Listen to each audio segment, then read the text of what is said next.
YouTube, and welcome to another episode of Retro Rampage.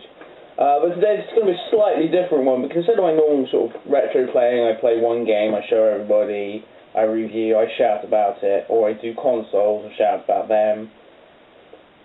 I'm going to do something a little bit different, just for shits and giggles. I mean, why not? It's the summer, it's too hot to really put too much effort into a video. I want to be outside enjoying the sunshine. I know that sounds quite unbelievable, but I do want to go out and enjoy the sunshine. I promise. So I thought I'd do something a little bit different, and so we're going to be looking at some football games, because it's the World Cup. Viva Party in Mexico! Mexico? Jesus Christ. Brazil. Viva la Party of Brasilia! Or something like that. I mean, I don't know. I just had a quick Google Translate. Who cares? England's already out, so I'm not wearing my England shirt, because we're shit. But other than that, the World Cup's been brilliant. I mean, Spain, Holland, Chile, Spain. Oh, Spain did do shit, didn't they? But the idea, you know, we've seen so many brilliant games of football that I was so inspired to make some new football videos. I'm not going to get a chance like this again. So, without further ado, let's kick off with a few football games on one of my favourite gaming systems. I think the first port of call for me will be the Commodore Amiga. The Commodore Amiga I own, the 1200 model, has a lot of compatible football games. A lot. Everything here has to start somewhere, so we'll begin by looking at Striker. You know, I was looking through my vast collection of Amiga floppy disks to find a copy of Striker, which I found. And another one. And another. And another one. And another one. And another copy. That's 6 fucking copies of the same game. Is it that good or something? Who knows? There's only one way to find out. Striker isn't such a bad game. It takes a pseudo 3D perspective and seems fast and quite fun.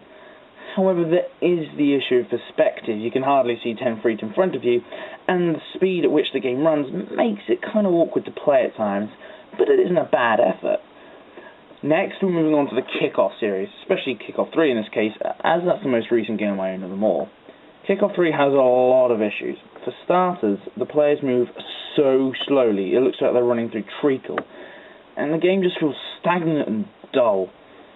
I'm told that Kickoff 2 is the better game, and I have it here somewhere, but you try to find it in all of these. Of course, I can talk about games on the football games on the Commodore Amiga without talking about one game. And that game is Sensible Soccer, of course.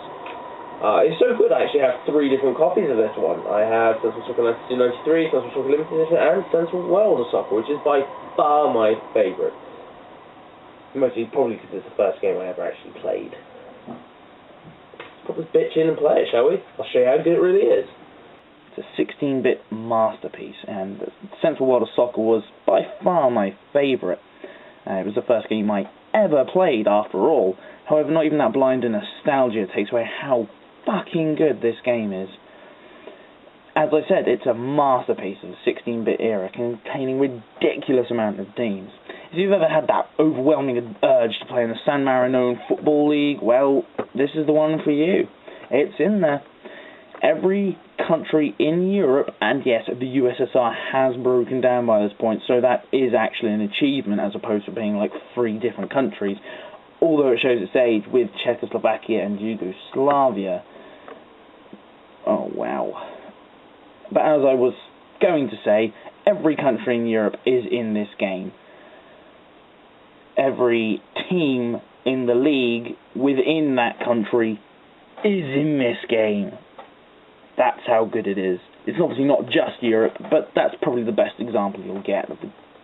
However, there is one small setback to the game. The level of difficulty was set by a sadist. It's insanely difficult, and the frantic action doesn't exactly throw you into the easy end as fans of FIFA games, here meaning those people watching this thinking that the only football games that had ever existed were Pro Evo and FIFA, will be stunned to discover not only does the game have no difficulty settings, it's weep and curse with utter frustration mode or nothing, especially on the Amiga, although I know the Mega Drive version has put that in.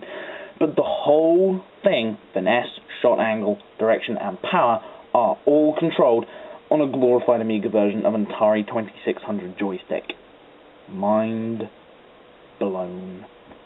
But despite the infuriating difficulty and the hair loss you'll suffer from constantly ripping it out in anger, the constant occupation of League proper, you'll keep putting in the time for this one, because, just like England, when you do actually win, it'll feel epic. Just wait a long time for it to happen.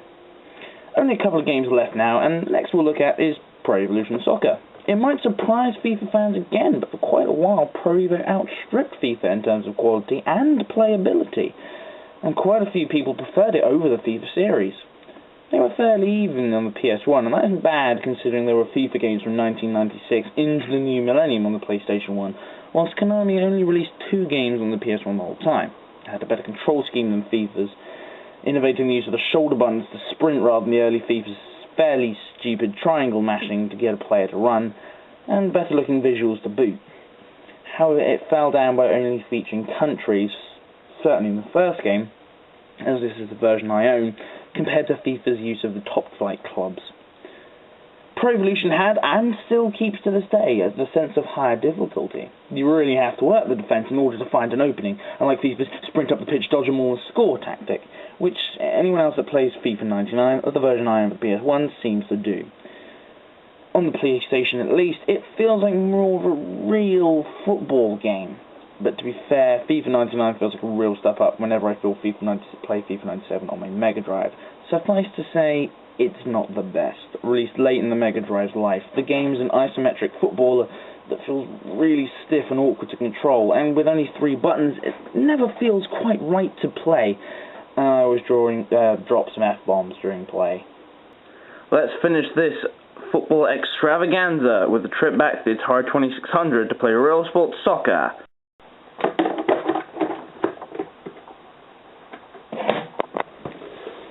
Well, this game would be good if you could actually play it one player. The other player just stands there, run in, kick it, the bomb goes off, which I think was meant to be the crowd noise. You get a whistle, you run up to the guy, you take the ball, you run forward, you score. And who the fuck couldn't program an AI?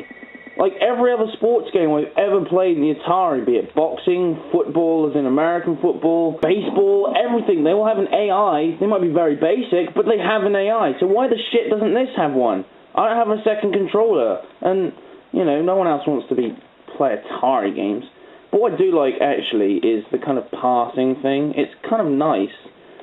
So you pass the ball up, the guy moves on, and the guy runs on, like in real football. Almost like it's a real football game. Whoa! Oh, look at it, look at it, look at it. Oh! Oh, I've done him! Oh! Oh! Look at skill! Other than that, there isn't much to say. It's just football. Very, very basic football on the Atari. That's it. That's my entire football game collection.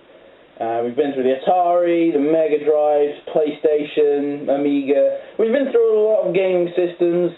I haven't really got much else to say. It's not like a summary or a game or anything. So the only thing I have got to say is enjoy the World Cup. And I'm going to leave you with this little montage of some pretty fucking awesome goals that I've seen whilst I was making this video. Enjoy, and enjoy the World Cup, enjoy the summer. Wait for episode 5, because it's coming on its way. Stay frosty.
Go!